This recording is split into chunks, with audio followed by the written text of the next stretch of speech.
Você sabia que a cultura de uma empresa inicia pela mentalidade da liderança? Se a cultura muda, teus resultados mudam, tua equipe melhora, o teu ambiente de trabalho se torna outro. O programa Cultura Começa pelo Líder é uma imersão de 16 horas, dias 28 de fevereiro e 1º de março aqui em São Luís do Maranhão.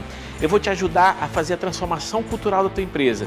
Todos os passos para você resolver os problemas que existem relacionados à tua cultura. Vem comigo, Imersão 7 em São Luís do Maranhão. Fala pessoal, estamos ao vivo em mais um episódio do Pod7, que você já sabe, quando eu estou de blazer é porque o Pod7 é especial, com um convidado mais que especial, é como o Danilo Gentili fala. Esse é o padrão que eu quero aqui no podcast, o padrão de investimento tá top, meu irmão. Pessoal, hoje é uma grande honra receber, para mim, um dos maiores tributaristas do Maranhão, quiçá do Nordeste, uma pessoa que tem um conhecimento muito profundo sobre a área. Você que é empresário, que talvez esteja preocupado, meu Deus, e agora? O que é que eu vou fazer nesse ano? Hoje nós vamos tirar algumas dúvidas, você vai conhecer um pouquinho sobre o nosso convidado, Jorge Martins. Um grande homem. Meu amigo, seja bem-vindo, meu irmão.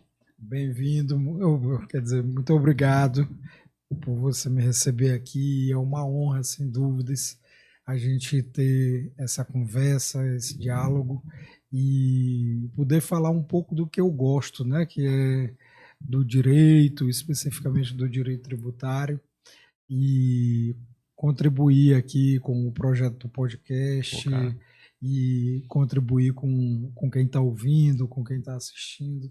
Estou muito feliz e muito honrado. Glória muito obrigado mesmo. E Jorge Bezerra Everton Martins. Isso, exatamente. Acertei.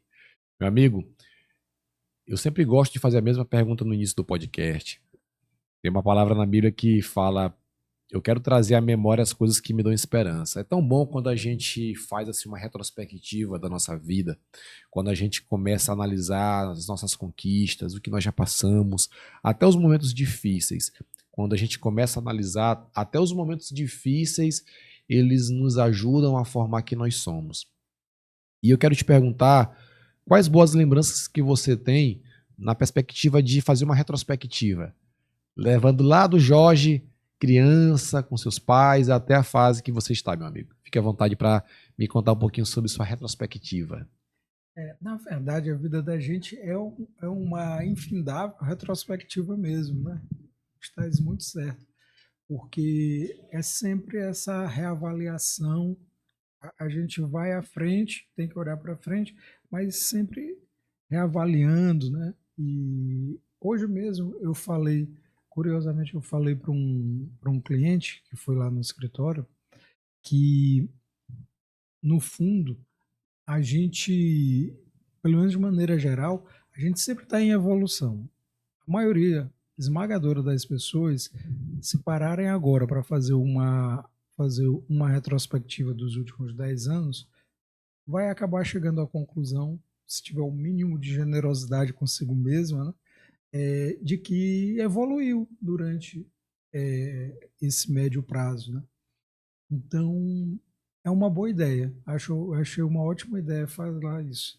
E assim, eu sou daqui de São Luís, e nasci numa casa onde meus pais trabalhavam com o direito, trabalhavam no meio jurídico, e então assim o direito, né, essa lida forense sempre foi muito natural para mim, né? Eu sempre estive ali inserido naquilo, então meio que por osmose a gente vai aprendendo algumas coisas, né? Porque a gente fica ouvindo dentro de casa o tempo todo. E aí, quando eu tinha uns 6, 7 anos, eu fui morar no interior, porque minha mãe foi trabalhar no interior. A primeira cidade foi Pindaré. Pindaré-Mirim. A segunda foi São João dos Patos e a terceira foi Santo Inês, onde a gente já demorou mais. O pessoal lá de Santo Inês não gosta que eu fale Santo Inês. Eu tava lá outro dia desse, aí um amigo meu que é de lá, que falou essa expressão, eu achei engraçado, Santo Inês. Aí depois eu comecei a chamar só de Santo Inês. Mas eles lá não gostam. Eles não gostam, né? Pessoal, perdão. Santa Inês. Inclusive, eu tô Tô trazendo aqui a primeira dama de Santa Inês. Logo, logo ela vai estar conosco. Próximo mês. Santa Inês é uma cidade abençoada. Santa Inês, viu? Santa Inês é uma cidade que eu tenho muito carinho. Santa Inês. Eu morei lá, acho que passamos lá uns 7 anos. Não direto, né? Eu vim estudar aqui em São Luís, depois eu voltei lá. Mas, assim, é uma cidade que eu tenho muitos amigos, é uma cidade que eu gosto demais. E então, assim, eu nasci em São Luís, não tinha vivência no interior, e aí, em razão da minha mãe ter ido trabalhar no interior, eu acabei, ela levou os filhos, né? E aí, então, eu acho que a vivência no interior, uma forma diferente de ver o mundo, uma outra dinâmica, uma outra dinâmica social, uma cultura diferente, acabou me enriquecendo em percepção, aumentou a minha visão, né, o meu repertório de mundo, e porque também no interior todo mundo acaba se conhecendo, todo mundo acaba se convivendo, né? Perfeito. Quanto maior a cidade, mais você vai vivendo em nichos sociais, né? Perfeito. Você não tem uma percepção mais ampla da realidade do mundo. Então, no interior não tem isso. No interior, o filho da pessoa mais rica vive com o filho das pessoas mais pobres. Todo mundo acaba se convivendo e você acaba tendo um contato de realidade muito maior. Então, isso é uma coisa muito marcante. Além, né, claro, dos afetos, né, das amizades, das experiências que você vai tendo e tal. Então, foi muito, muito bom ter morado no interior, apesar de que eu morava no interior, mas quase todo final de semana eu estava aqui em São Luís, né? E aí, então, eu vivi assim nesses dois mundos por um tempo. Minha mãe deve ter trabalhado no interior algo como uns 9 anos. Então, voltei para São Luís definitivamente e tinha que decidir o que eu ia fazer de faculdade. Eu tinha uma certa resistência. Veja como são as coisas.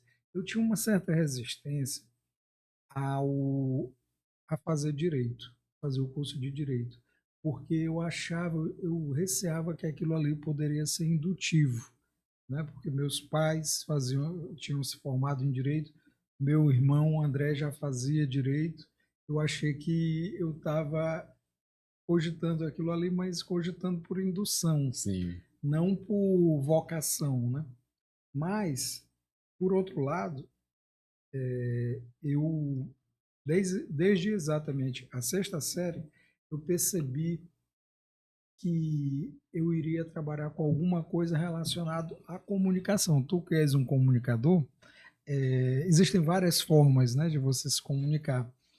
E eu percebi que, de alguma forma, eu trabalharia com a comunicação, com as letras, né, com a linguagem.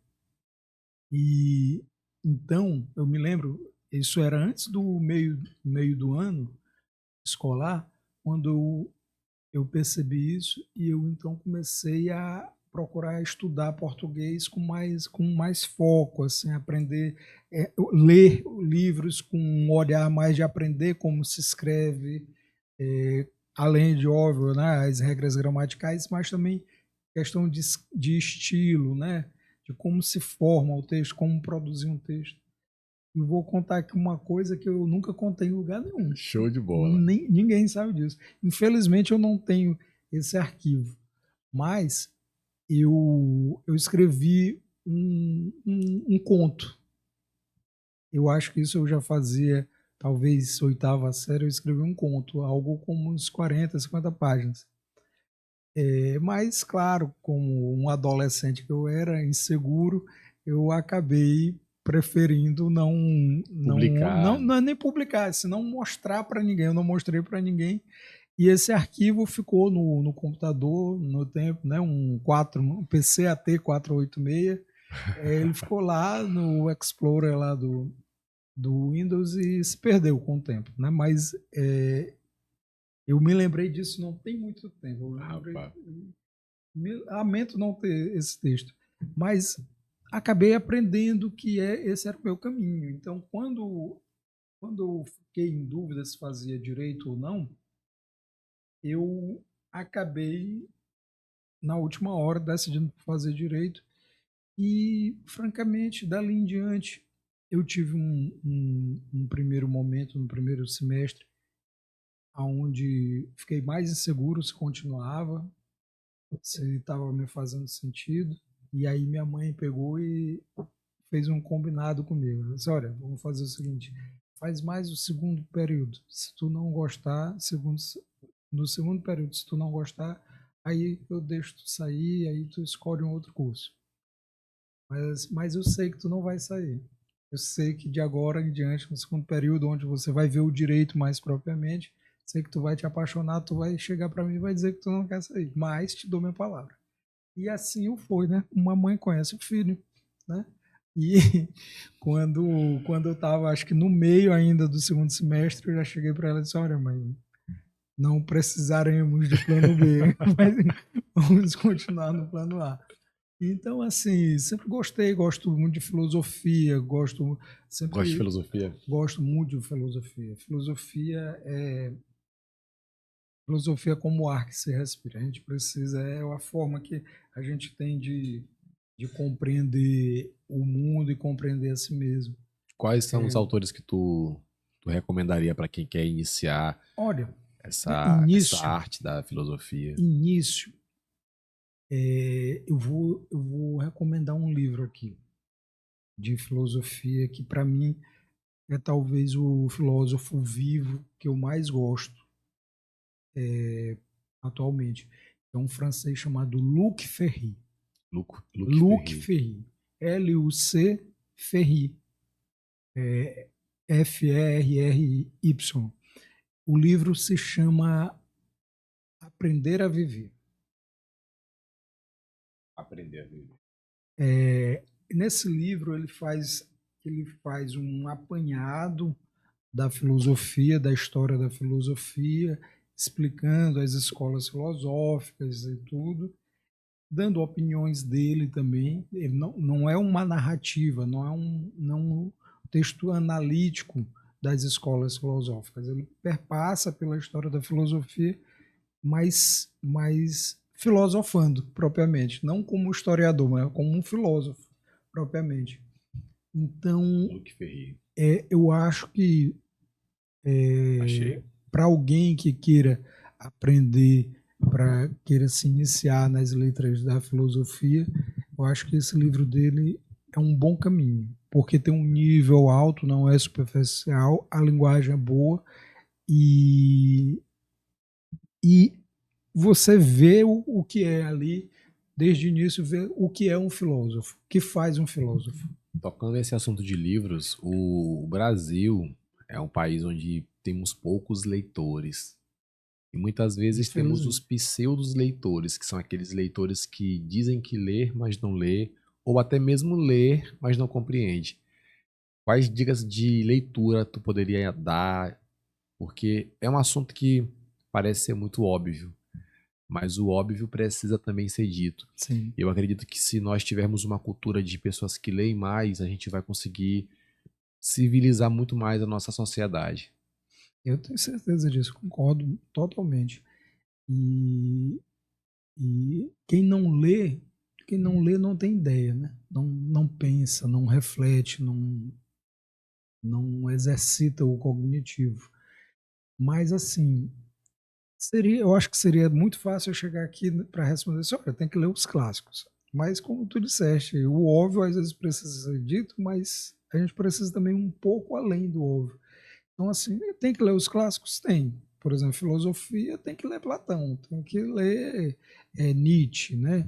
Tem que ler todos aqueles filósofos, Descartes, Schopenhauer, tem que ler esses clássicos, mas também existem outras boas coisas que a gente pode. Aí, na literatura, por exemplo, todo mundo tem que ler Machado de Assis. O brasileiro deveria ter uma lei que obrigasse todo brasileiro a ler toda a obra de Machado de Assis.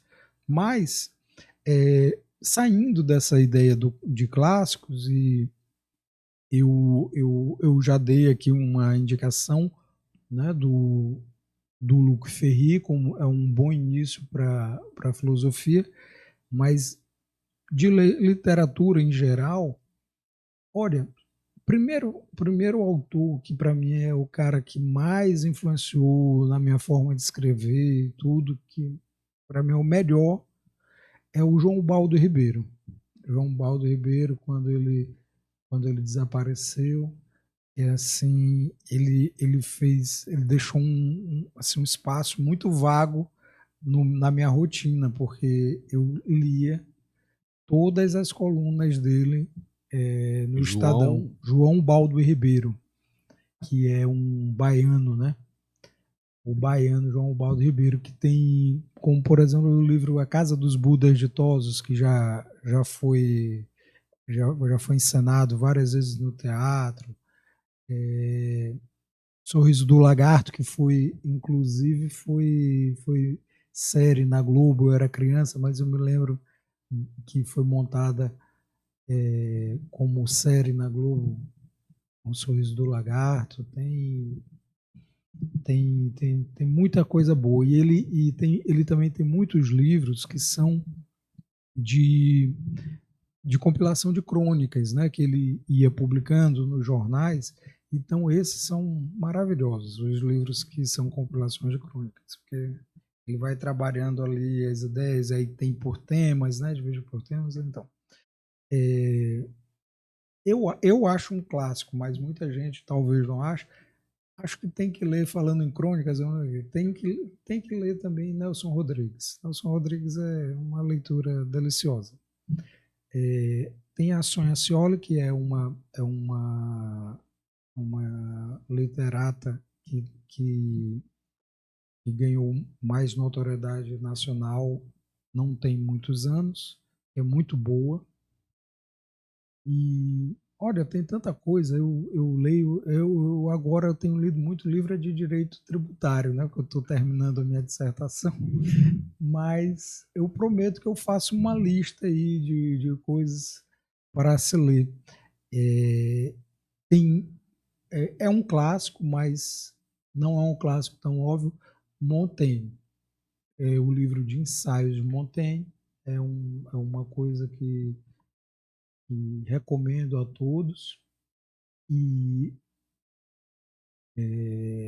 Rubem Alves também é um cara muito interessante. Olha, mas assim, se eu for falar muito. Não, e assim, eu particularmente também, atualmente tenho lido muito livro, como eu te falei nos bastidores, de alguns consultores americanos, que a escola americana de consultores eu gosto muito. O que eu estou lendo atualmente é o Jim Collins, mas também eu gosto muito de ler alguns livros de outras áreas, por exemplo, a área da persuasão, que é uma área que eu gosto muito de falar, até porque como professor de oratória, eu preciso estar ensinando esse tema de persuasão. Mas assim, um livro que eu leio todos os dias é o livro da Bíblia. Eu tenho lido a Bíblia também, não todos os dias. Sim. Mas eu tive... depois, eu posso até falar aqui um pouco. Você está vendo aqui esse pin, esse broche? Sim, sim. Esse bottom, né? Ele é uma Compostela, né? De Santiago de Compostela. Eu fiz a peregrinação ano passado e assim, busquei me reaproximar mais da igreja e tenho ido semanalmente à missa e tenho lido a Bíblia 2, 3 vezes por semana. Legal. E eu conhecia um pouquinho da Bíblia, mas estou querendo ver se eu aprendo um pouco mais. Eu vou te dar uma dica aqui, já que tu gosta de ler. Tem um livro na Bíblia que é o livro o livro do homem mais sábio que já pisou na terra, do homem chamado Salomão. É claro que Jesus é fora a parte, né? Fora da curva. Jesus é o nosso Senhor. Mas abaixo de Jesus, um dos homens mais ricos A Bíblia diz que é o homem mais rico que já veio na terra, se chama Salomão. E Salomão, filho de Davi, foi o terceiro rei de Israel. Ele escreveu Provérbios, Eclesiastes, Cântico dos Cânticos. E Provérbios é um livro tão interessante, Jorge, que Provérbios tem 31 capítulos. Geralmente, nos meses, nós temos 31 dias. Então, por exemplo, aqui em janeiro, eu li em 1º de janeiro Provérbios 1, em 2º de janeiro Provérbios 2. E é uma leitura que é muito fácil de ler porque te mostra insights da vida, conselhos, como se fosse de um pai para com um filho. E eu te confesso uma coisa interessante. Como eu te falei, eu gosto muito de ler livros de negócios, da área business, que é a minha área. Muitos conselhos que eles dão nas mentorias e consultorias de grandes empresas está em Provérbios. Vou te dar só um exemplo. Jim Collins, ele fala sobre o que um líder de sucesso precisa ter para que ele tenha sucesso duradouro, porque na consultoria dele ele fala sobre empresas de sucesso que tenham sucesso duradouro. Ele diz que linkei logo na Bíblia. Ele fala assim, o líder de sucesso precisa ter humildade.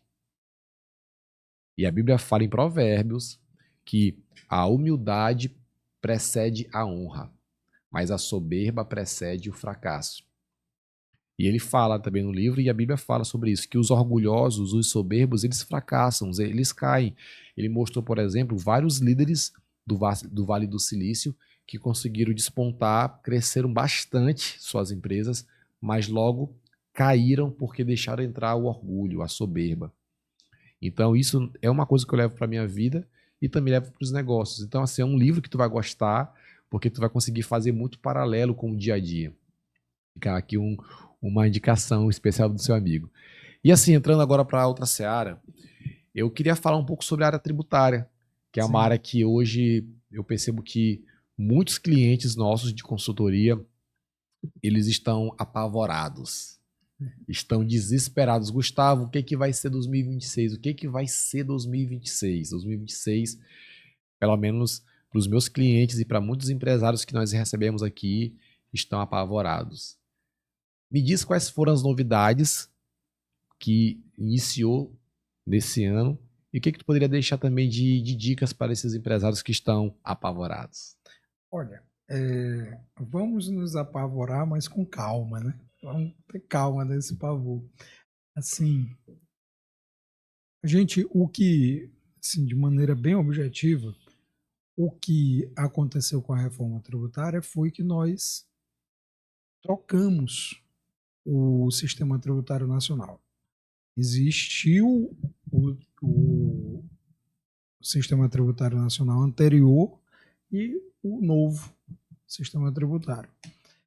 Então, mas também não se tocou fogo em tudo. Foi, como o próprio termo diz, foi uma reforma.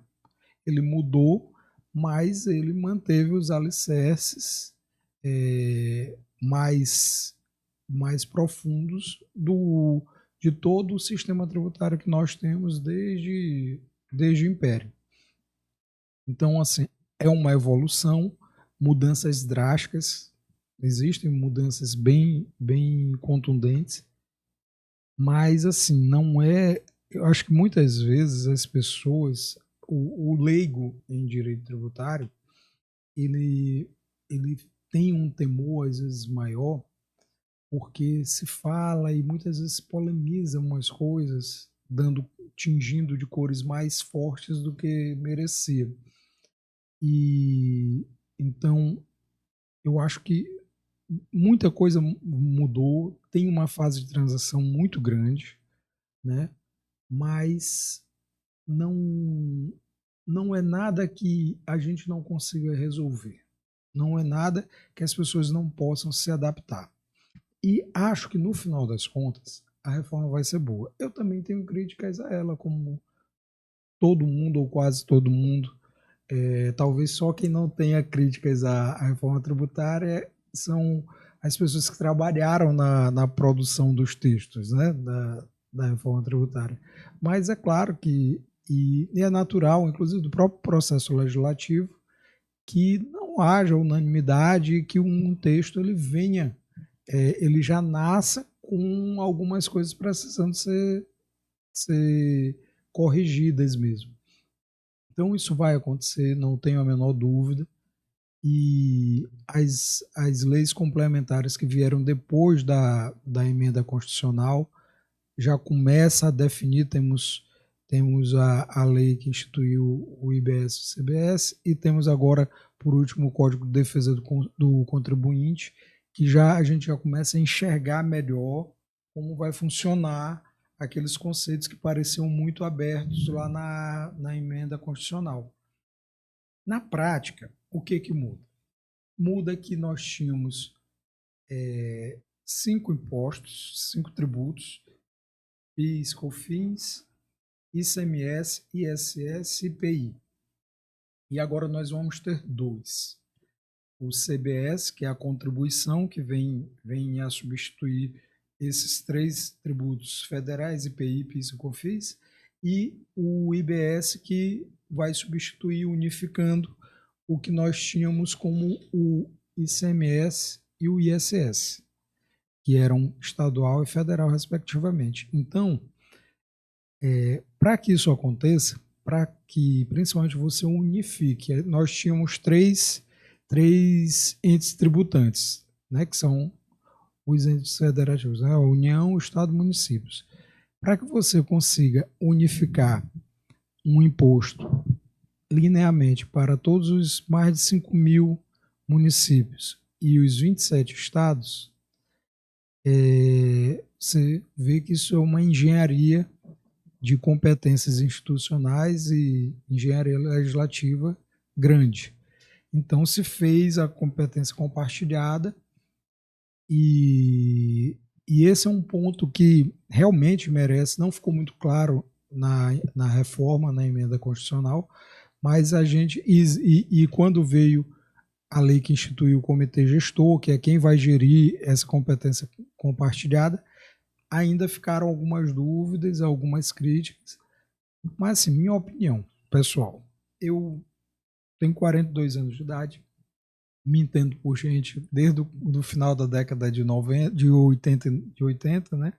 A década de 90 toda eu me lembro perfeitamente, compreendendo já muita coisa, e te digo com bastante franqueza, eu nunca vi as mudanças paradigmáticas institucionais no Brasil, no final das contas, não serem boas, não darem certo. De um jeito ou de outro dá certo. A gente no Brasil, a gente vive meio que de solavancos, meio que de improviso, né? A gente inclusive vou fazer agora aqui uma referência bíblica, né? Uma paráfrase ao texto bíblico. A gente é meio de última hora, né? O brasileiro, ele age e reage de última hora, né? A unidécima hora, né? Que é dito na Bíblia. Então, acaba que a gente não fez realmente uma reforma planejada, mas a reforma que está sendo implementada agora, ela é basicamente uma atualização da proposta que foi feita pelo Fernando Henrique lá no meio da década de 90.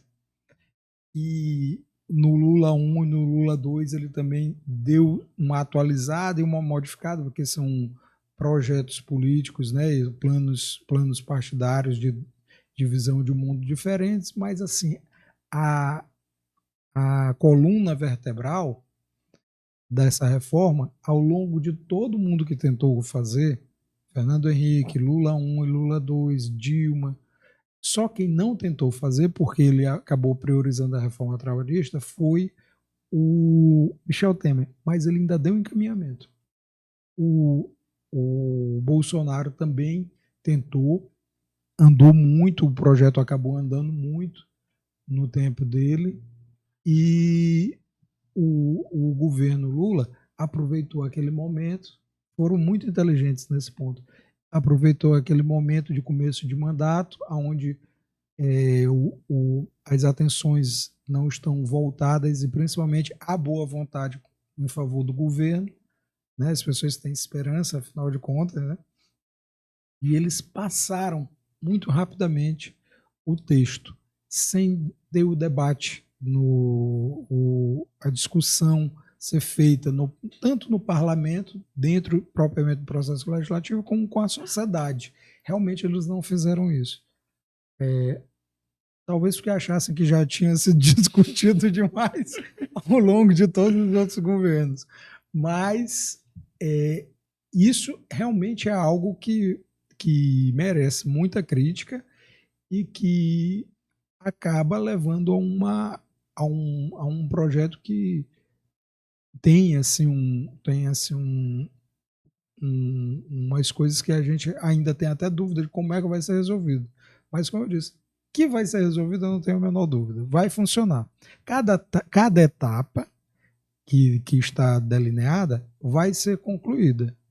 E acho que nós temos lá os princípios fundamentais do novo sistema tributário: simplicidade, transparência, justiça tributária, cooperação, que é o meu objeto de pesquisa científica.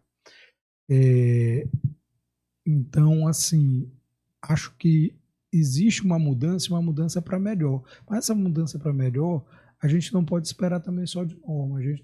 A gente falou ainda agora sobre cultura, a gente tem que mudar a cultura do brasileiro, tanto o brasileiro que é autoridade competente, tanto quem está na estrutura, quanto o brasileiro que opera ali na economia livre.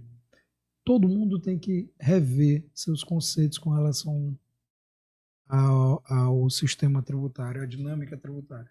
Porém, Gustavo, uma coisa é certa. Eu não conheço nenhum país livre onde as pessoas não reclamem de tributo. Sim. Nem de eu ter ido e nem de ter ouvido falar. Na verdade, até é uma curiosidade, porque minha impressão, a ponta da lança, andando em alguns municípios e conversando com alguns empreendedores, sobretudo alguns empreendedores que estão na informalidade, porque no nosso país nós temos várias pessoas guerreiras. Eu até brinco que o empreendedor, ele é igual um carro de melancia. O empreendedor brasileiro, ele começa a empreender não sabendo de nada, é igual um carro de melancia. Se colocar um carro de melancia, várias melancias na carroceria, elas estão desajustadas, mas de acordo com que aquele carro vai movimentando, elas vão se ajustando e ficam todas corretas, todas alinhadas. Da mesma forma é o empreendedor brasileiro. Muitos empreendedores, eles ou empreendem ou morrem, porque alguns estão abaixo da linha da pobreza. Vários, inclusive. Então, cara, eu não tenho o que fazer, vou vender, vou comprar e vender. E nisso eles começam a entender um pouco dos negócios, começam a entender um pouco de marketing, um pouco sobre tributos, mas ainda existe muitos na informalidade. E o que eu percebo? Muitos desses empreendedores que estão na informalidade estão apavorados, justamente esses, porque eles estão pensando que, e agora eu não posso mais receber o Pix, e agora eu preciso me formalizar. Alguns não sabem nem o que é CNPJ. Eu te falo que de fato acontece no nosso Brasil e, sobretudo, no Maranhão. Sabe? Vou te dar aqui um exemplo. Os empreendedores que vendem café da manhã. Muitas vezes tu vê que a pessoa é uma pessoa totalmente humilde, leiga, ela faz um bolinho, faz um pão com queijo, faz um cafezinho Nescau. Poxa, o café começa a bombar porque é um café bom. Mas agora com essa notícia dessas reformas que aconteceram, muitas vezes eles estão apavorados. E é justamente esse que muitas vezes vem acompanhar um especialista como você, para que ele possa ter uma clareza um pouco maior sobre o que fazer. Eu até digo para os que me procuram, não tem do que se apavorar. Hoje é a oportunidade de você se formalizar. Você se formalizando, você vai ter muito mais vantagens. Você vai conseguir realmente empreender oficialmente. Você vai sair do anonimato, você vai sair da informalidade. Mas alguns ainda não conseguiram compreender. O que tu poderia falar sobre isso para essas pessoas, para essa classe de empresários e empreendedores? Olha, como eu falei, os princípios, um deles é o princípio da simplicidade. E esse teu raciocínio está completamente correto.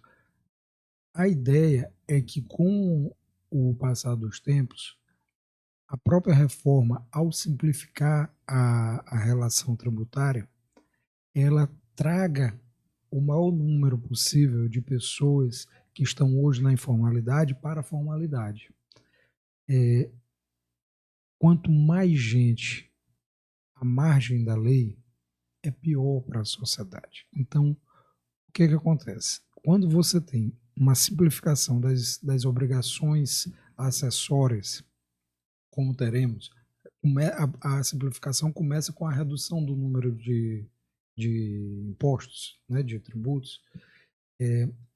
Você tem maior forma de gerir a sua contabilidade, a sua escrituração fiscal. Então, essas pessoas que têm uma capacidade econômica pequena, mas começam a prosperar, elas rapidamente vão enxergar a possibilidade de formalizar o empreendimento delas para ter as vantagens que naturalmente advêm do CNPJ. Você sabe muito bem que a pessoa operar um CNPJ e operar na pessoa física tem limitações claras, né? Inclusive até para tomar crédito, para investir, para alavancar. Perfeito. Então, um sistema tributário mais simples e mais previsível, mais compreensível, ele por si só já dá um indicativo de momentos melhores para essas pessoas, né? que ainda estão na informalidade, mas que ao prosperar irão buscar esse caminho, inclusive até antes do que imaginava. Então, por essa parte da informalidade, isso. E os pequenos empreendedores, os empreendedores individuais, que também têm uma preocupação grande, eles também não precisam se preocupar tanto assim. Vão fazer ajustes, mas não vai mudar muito para eles, porque quem está no Simples Nacional vai sentir bem menos os efeitos da reforma, porque o regime tributário deles teve menos modificações e eles já tinham reduções nas alíquotas deles, da carga tributária deles, então não vai mudar muita coisa para eles. Muda mais para quem está nos outros regimes, principalmente essa questão de um imposto único tanto para tributar o consumo de serviços como o consumo de produtos, né? Então, aí você tem uma dinâmica justamente para tentar reduzir a acumulatividade que tinha virado crônica no sistema e que isso levava a uma regressividade. Sim. Que a regressividade é justamente isso. Um sistema tributário sustentável, sadio, o imposto ele vai se diluindo na cadeia da circulação do produto para chegar mais leve para o próprio consumidor, porque o consumidor ele não tem mais para onde jogar o tributo. Ele é o último contribuinte, né? O contribuinte final. Porque quando você aumenta o ICMS, por exemplo, aumenta, né, quase todo ano a gente aumentou 1%, 2% do ICMS, posto outro. Esse tributo, o empresário, ele vai calcular e ele vai passar para o preço final. Com certeza. Né? Isso é natural, isso é economia básica. Então, quando a gente observa sadiamente uma relação de fato de não regressividade, não cumulatividade, você, por fim, está reduzindo o custo final, porque o empresário ele não vai precisar, o fornecedor para o consumidor final, ele não vai precisar calcular o preço dele com essa carga passando para frente. Então, a ideia é essa. E eles têm uma preocupação grande com a questão do creditamento. Como é que vão fazer esse creditamento? Porque o sistema também colocou todo mundo numa relação de que ninguém solta a mão de ninguém para pagar o imposto. Porque se Se eu comprei de ti, eu comprei, tu é o distribuidor, eu comprei de ti, eu sou o revendedor, eu comprei de ti, e eu não me certifico de que tu fizeste os recolhimentos, eu acabo me associando a ti nessa responsabilidade. Então, e isso, inclusive, pode levar a me impedir de creditar, até que o imposto que tu não recolheste seja resolvido, eu fico impedido de fazer creditamento. Então, existem essas coisas. A alíquota também é um problema, porque, por exemplo, é mais fácil fazer creditamento quando você trabalha com produtos. Serviço, geralmente, mesmo tendo insumos, você não consegue passar, porque a cadeia a cadeia da operação empresarial é muito mais simplificada, né? Nós que somos prestadores de serviços, a gente realmente lá no escritório, o que eu vou creditar? A energia, né? Vou creditar a energia, o cafezinho, a resma de papel.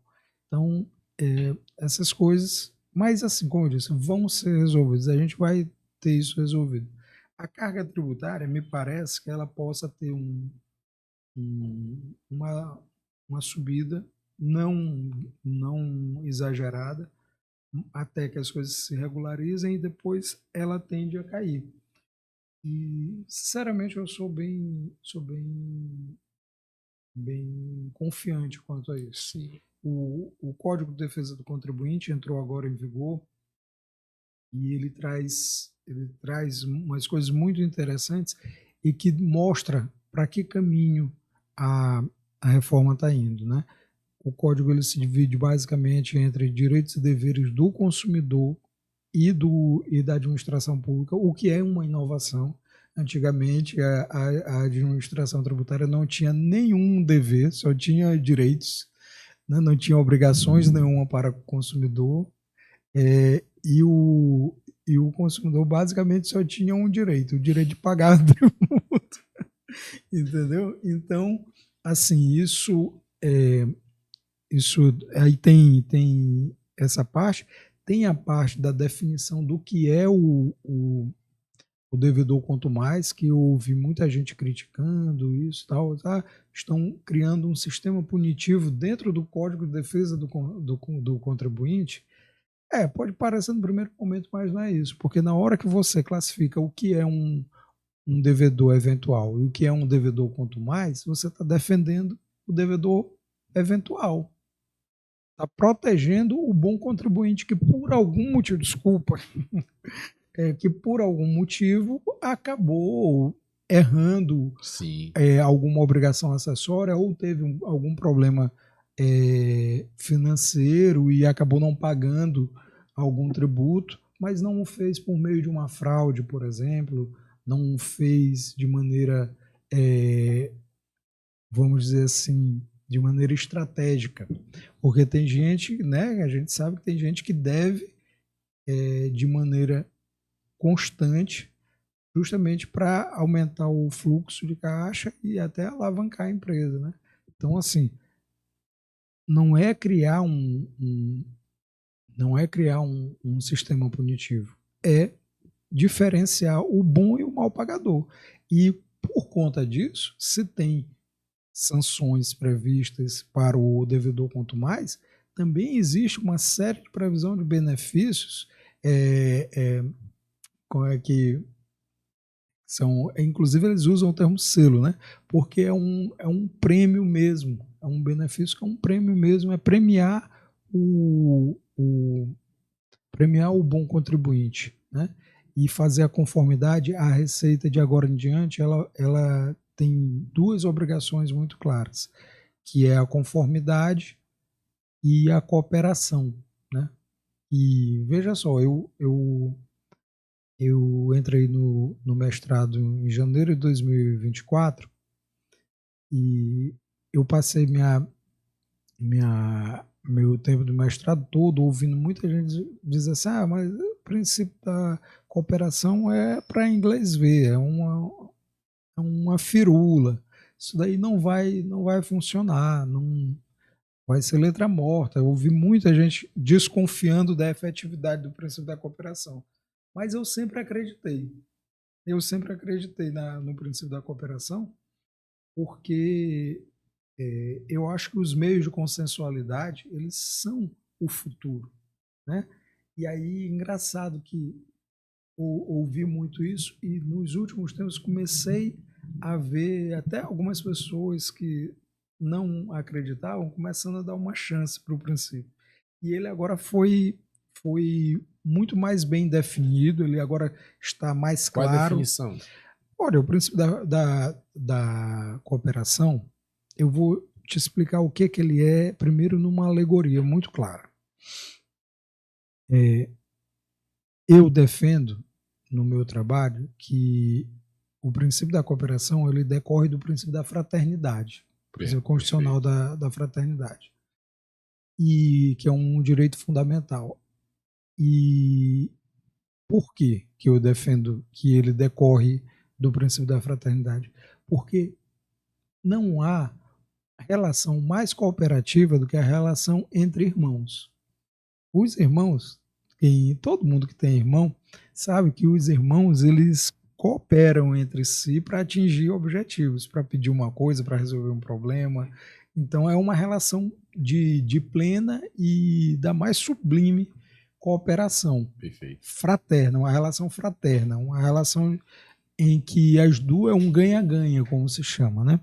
Mas olhando para cooperação tributária, olhando para cooperação como um princípio jurídico, o princípio da cooperação ele serve para buscar a consensualidade.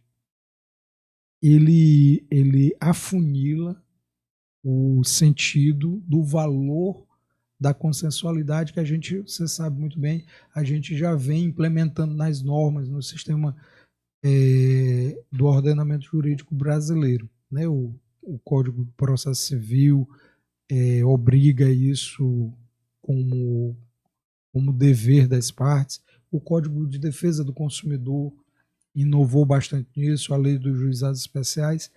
Então, a cooperação tributária, basicamente, é obrigar tanto o contribuinte quanto a administração pública a agir de maneira conjunta para se chegar à realidade, né, à verdade material da obrigação tributária, daquela relação tributária. Saber se realmente houve algum erro, se quem está certo. Transparência, apresentar a documentação, colaborar com a fiscalização e também por parte da administração pública, em vez de chegar e já autuar a pessoa, quando ela não é, obviamente, um quanto mais, chegar e fazer como uma consultoria, fazer uma orientação, dizer, olha, isso aqui está errado, corrige, antes de penalizar, tentar corrigir, entendeu? Então, basicamente, abrir o diálogo, basicamente até a questão da clareza nas regras são muito mais importantes, porque muitas vezes o contribuinte, a pessoa que estava ali, não tinha clareza do que estava acontecendo. Então, com esse princípio, leva também ao órgão ser mais claro. Sim, a transparência. É o princípio da transparência que também está envolvido. Ele também está envolvido no Código de Defesa do Contribuinte. Ele está previsto lá que um dos deveres da cooperação é o dever de transparência. É interessante porque eu também, como eu te falei, nós temos um braço de ensino e quando a gente fala de oratória, a gente fala muito sobre nós sermos claros, nós fazermos uma comunicação entendida, clara. E muitas vezes eu até falo que nós temos que evitar o famoso juridiquês. Sim. Porque o juridiquês, no mundo do direito, nós sabemos o que são termos mais técnicos, que um entende o outro, mas levando isso para as leis, levando isso para as normas, muitas vezes não fica claro. E como nós falávamos no início, o Brasil é um país que não tem leitores, são pouquíssimos leitores. As pessoas hoje, elas gostam daquela famosa dopamina barata, de ficar nas redes sociais, mas de investir um tempo com uma leitura, eles não investem. Então, são pessoas que não sabem muitas palavras, não sabem interpretar um texto. Então, eu acredito que esse princípio da cooperação tributária, vai ajudar muito e espero que seja de fato bem efetivo, porque tende a sanar essa dor. Porque, como eu falei, tem muitos empresários que vieram na raça, conquistaram, vingaram, conquistaram sua independência, mas que muitas vezes não sabem muitas coisas que estão na lei. Mas, inclusive, me desculpa, assim, como a gente acaba trabalhando nesse meio, às vezes a gente comete lapsos. Eu tento até usar uma linguagem mais simples quando eu não estou falando ali dentro do processo, ou, enfim. Eu tô sendo claro assim, eu tô muito juridiquês ou eu tô conseguindo falar de maneira mais Na minha opinião, mais está sendo simples? claro, mas se tu pudesse ser mais claro ainda, porque, como eu te falei, eu já consigo compreender um pouco mais. Mas a gente, eu Sim. sempre, eu gosto assim, foi uma pergunta que tu me fez, eu sempre gosto de partir do pressuposto que quem está me ouvindo não entende nada do que eu tô falando. Então, eu particularmente, quando eu vou falar, eu gosto de falar na linguagem que uma criança possa entender, para que eles possam, nossa, realmente. E, historicamente falando, a gente sempre fala, né, que o doutor, o advogado, a pessoa que tem um estudo a mais, muitas vezes ele não é compreendido pela maioria. Por isso que às vezes a grande maioria não quer ouvir um podcast de um doutor, porque, poxa, eu não vou nem entender o que ele está falando. Mas quando a gente já entra naquela vibe de eu vou te fazer entender na linguagem mais simples possível, a pessoa já retém a atenção. Mas a questão é justamente essa, a linguagem, né? Sim. E todo o ramo, toda a área profissional, toda a área científica tem a sua linguagem, né? Também tem o mediquês, tem o arquitetês, tem engenheiros. A gente do meio jurídico acaba ficando mais exposto porque está na televisão, está em todo lugar, o direito está no mundo, né? Mas eu acho que eu posso até explicar melhor o que é a cooperação tributária. É a obrigação tanto do contribuinte quanto da administração tributária de ser colaborativos. Os dois, acho que esse termo clareia mais. Colaborar, os dois têm que colaborar para se chegar ao valor que o tributo deve ser pago, mas o valor justo. Nem mais do que deve, Jorge, e nem menos do que deve. tem um debate também por detrás dessa temática. Erro operacional versus fraude. Exato. Muitas vezes o empresário ele está errando um erro claro tributário, mas não é que ele quer fraudar, é porque de fato, na minha opinião, ele não tem consciência que aquilo ali é um erro. Vocês fazem essa distinção? Funciona? Essa é mais uma dimensão do princípio da cooperativa. É bem salutar falar sobre isso, porque muitas pessoas estão errando, milhares de pessoas estão errando, pessoas de boa índole, de integridade, mas que não sabem que estão errando. É a conformidade. E às vezes é autuado e a pessoa não sabe nada, não sabe que foi autuado, não sabe que estava errando de forma tributária. É a conformidade. Todo mundo, em qualquer circunstância, está sujeito ao erro, né, ao lapso, né? Mas o que não pode é fazer do erro uma profissão de fé, né? Uma estratégia operacional. E é justamente isso que a conformidade traz, decorrente da cooperação, que é obrigar mesmo, tá lá entre as obrigações, né, os deveres da administração tributária, tá lá dizendo que ela deve, antes de sancionar, ela agora é obrigada a orientar, a fazer como se fosse antes de sancionador, antes de multar, chegar e orientar, olha, você nunca tinha errado não, seu histórico é bom, mas você está cometendo, nos últimos 6 meses, está cometendo esse erro aqui na declaração, na escrituração, na emissão da sua nota fiscal. Vou lhe dar aqui, sei lá, vamos dizer 30 dias, 60 dias para você corrigir tudo isso, inclusive não cometer mais para frente e corrigir esses 6 meses para trás. E aí você depois me mostra como você resolveu tudo, que se você fizer isso, você não será sancionado. Você só será sancionado se você não cooperar. Porque aí a cooperação é uma Eu dinâmica, acho né? esse É princípio. uma dialética. Eu acho não. Esse princípio é de suma importância nessa nova roupagem tributária, porque de fato vai cooperar com as pessoas que realmente precisam entender esse sistema todo, como eu te falei, partindo do pressuposto que nós temos vários empresários que não têm esse tanto conhecimento. Eu acho que cooperar com eles, levando informação, elevando o nível de consciência. Inclusive, partindo para o tema, falando de cultura empresarial, muitos empresários não entendem como a temática a cultura empresarial é importante para a sua empresa.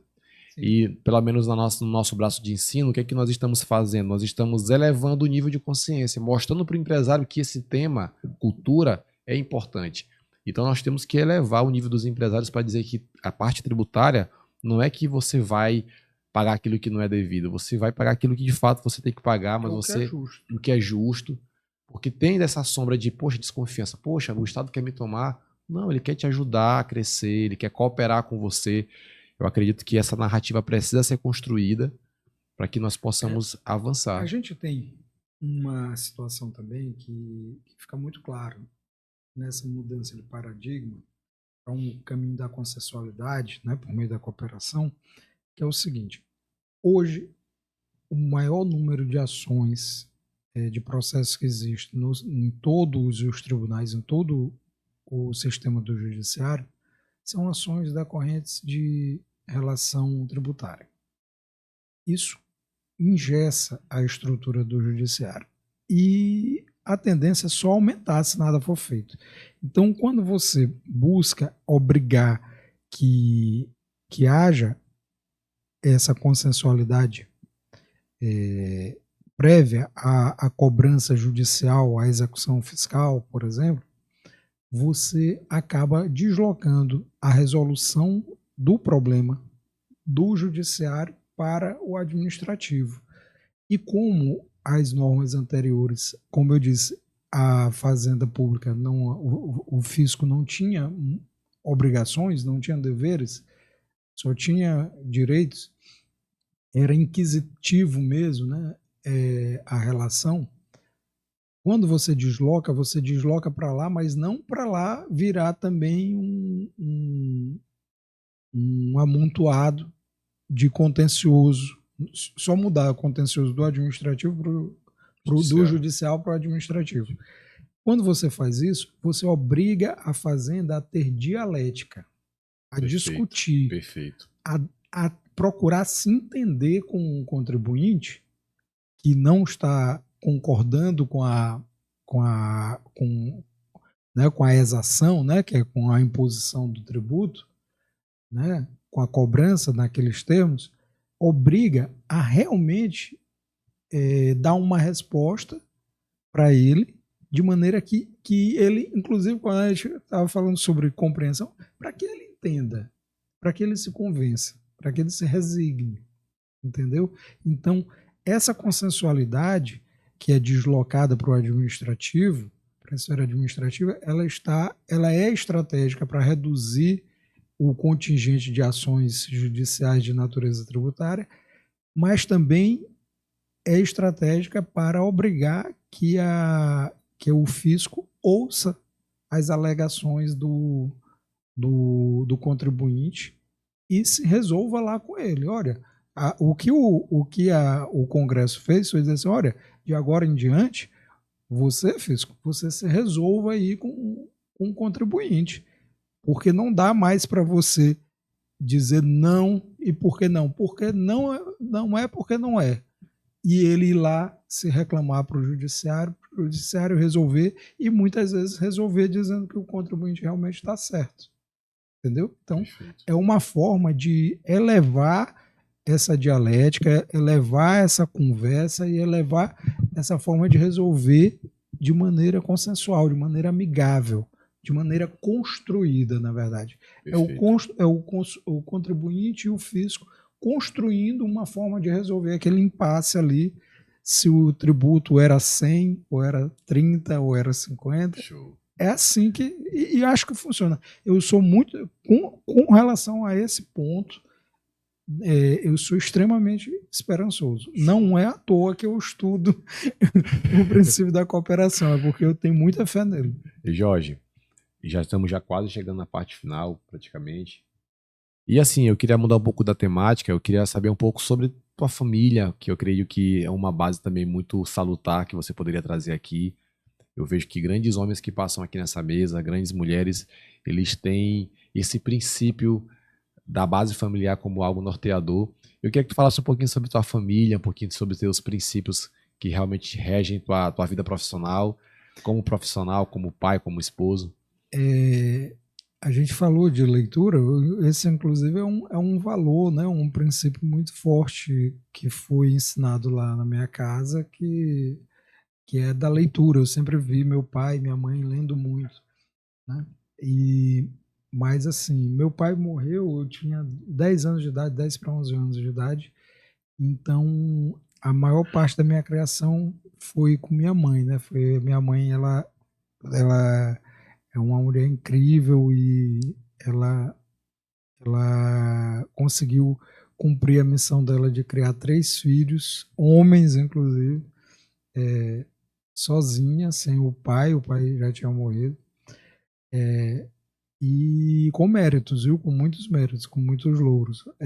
E assim, essa cultura deles, né, de serem profissionais do direito, impregnou de tal forma que os 3 filhos são também formados em direito, trabalham no sistema de justiça, né, trabalham com direito na lida forense. E assim, um princípio que era comum, era do comportamento, tanto do meu pai quanto da minha mãe, que inclusive que é uma coisa que tu falaste mais cedo. Assim, minha mãe é uma pessoa que sempre foi muito solidária e muito humilde. É uma pessoa muito, vamos dizer assim, ela é muito humana mesmo, no sentido mais humano do termo, né? Não, humildade de temperança mesmo. E por outro lado, minha mãe talvez seja a pessoa mais entusiasmada que eu conheço. Minha mãe é entusiasmada com tudo, né? Cara, legal. E você sabe que eu não tenho muito tempo, eu aprendi a origem etimológica do termo entusiasmo. Tu sabe qual é? Pois É cheia de Deus. Exatamente. É a pessoa que ela age motivada por Deus, né? Cara, isso é fantástico. É a motivação divina, né? O entusiasmo é o agir por motivação divina. E minha mãe é muito isso. Quando era mais novo, às vezes eu achava assim que minha mãe ela se entusiasmava às vezes com coisas assim simples. Mas na verdade a gente tem que se entusiasmar com tudo certeza. mesmo, é com simples, E Jorge, com tudo.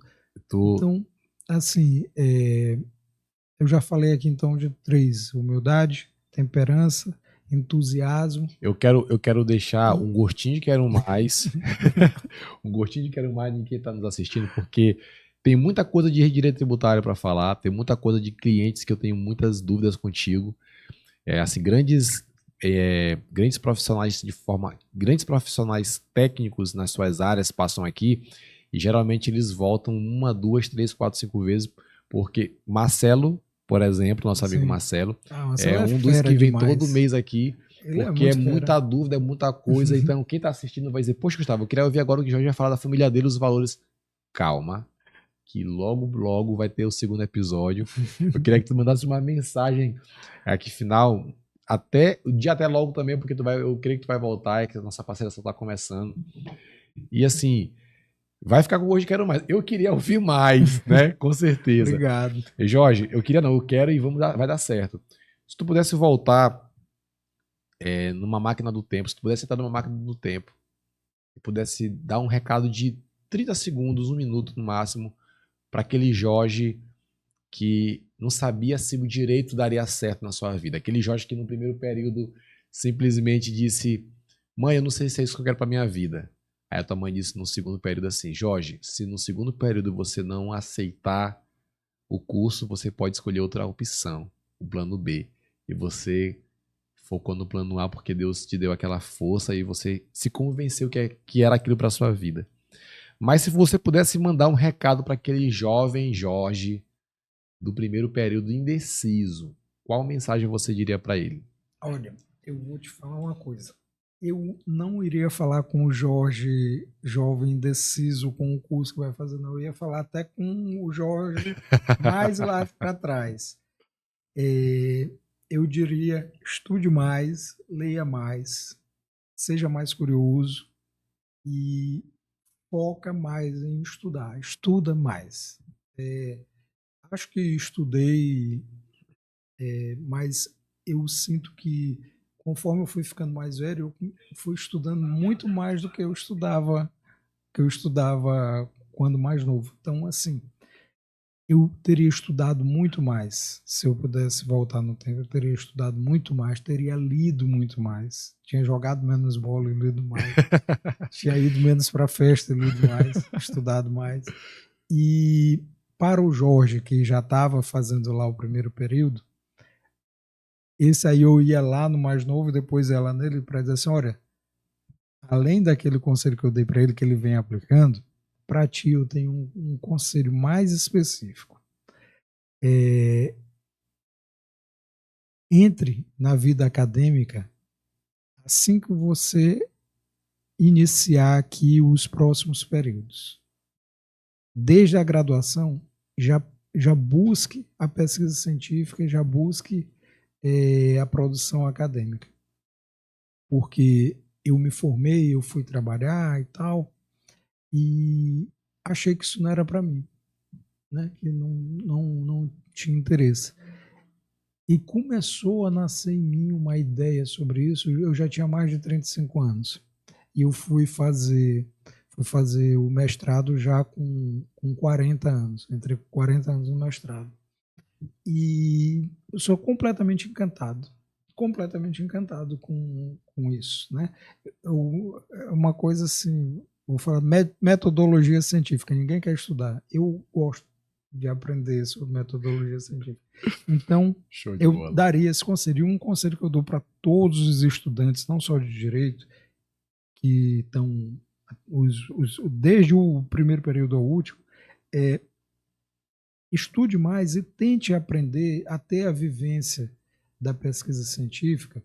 Dê uma oportunidade, porque ela só lhe engrandece na sua atividade profissional prioritária, como o advogado, o magistrado, o arquiteto também. Perfeito. Todos eles não são só acadêmicos, eles também são profissionais, é uma simbiose, é enriquecedor. Muito obrigado. Meu irmão, gratidão. No próximo a gente vai falar um pouquinho sobre Flamengo também, que é um assunto que a gente vai falar bastante, Flamengo, viu? Flamengo é uma paixão. Tem muita coisa pra gente falar no próximo, pessoal. Esse foi um episódio incrível. Que Deus te abençoe. Aproveite, siga o Instagram, siga o YouTube, siga o Spotify, TikTok, todas as nossas redes para ficar por dentro de tudo, dos bastidores, dos cortes, dos melhores momentos. Hoje, graças a Deus, nós estamos trazendo grandes empresários, grandes especialistas, grandes políticos, não só do Maranhão, mas em algumas partes do Nordeste. Que Deus te abençoe e até a próxima. Valeu! Meu amigo, muito obrigado.